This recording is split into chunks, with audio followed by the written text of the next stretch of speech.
नमस्कार. Top news मराठीच्या afternoon महाराष्ट्रमध्ये आपलं स्वागत. पाहूयात महत्त्वाच्या टॉप स्पीड न्यूज. एसटी भाडेवाढीच्या निर्णयाविरोधात राज्यात ठिकठिकाणी आंदोलनं. संभाजीनगरमध्ये ठाकरे गटाचं आंदोलन. नांदेडमध्येही ठाकरे सेनेच्या कार्यकर्त्यांचं चक्काजाम आंदोलन. देवेंद्र फडणवीस जाणून बुजून मराठ्यांना आरक्षण देत नाहीत का? मनोज जरांगे यांचा सवाल.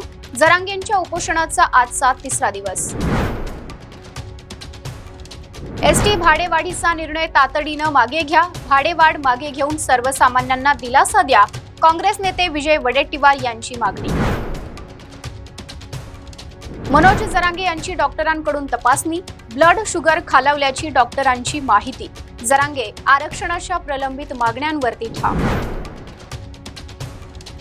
पिंपरी चिंचवडच्या पिंपळे सौदागरमध्ये कपड्याचं दुकान आणि डेंटल क्लिनिकला आग. भीषण आगीत संपूर्ण इमारत जळून खाक. जवळपास 1.25 कोटी रुपयांचं नुकसान.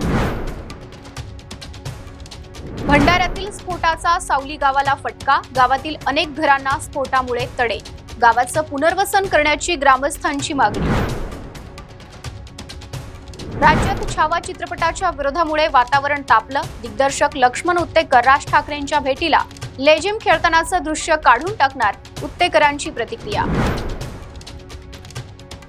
पुण्यातील भोर वरंदा घाटात इको गाडीचा अपघात. इको गाडी 100 फूट दरीत कोसळून अपघात.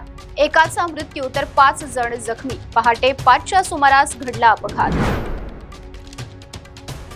राष्ट्रवादी काँग्रेस पक्षाकडून घेण्यात आली बाबूराव चांदेरे प्रकरणाची दखल. पक्षाचं नाव वापरून दहशतीचा प्रयत्न केल्यास खपवून घेतलं जाणार नाही. पक्षातील वरिष्ठ नेत्यांची माहिती. परंड्यातील सोनारी हरणवडा पुलाजवळ एसटीचा भीषण अपघात. अपघातात अनेक विद्यार्थी जखमी. चालकाचा ताबा सुटल्यानं घडला अपघात. पुण्यात जीबीएस आजाराचे रुग्ण वाढले. एकाच दिवसात 28 नव्या रुग्णांची नोंद. 16 रुग्ण व्हेंटिलेटरवर. मद्यपान तपासणी मोहिमेअंतर्गत 3 एसटी चालक निलंबित. ब्रेथ एनलायझरद्वारे केली तपासणी. 3 जणांची चौकशी. पुणे विभागाच्या स्वारगेट आणि शिवाजीनगर आगारात कारवाई. टॉप न्यूज मराठीच्या आफ्टरनून महाराष्ट्रमध्ये इथेच थांबूयात. पाहत रहा टॉप न्यूज मराठी. आपला महाराष्ट्र, आपली बातमी.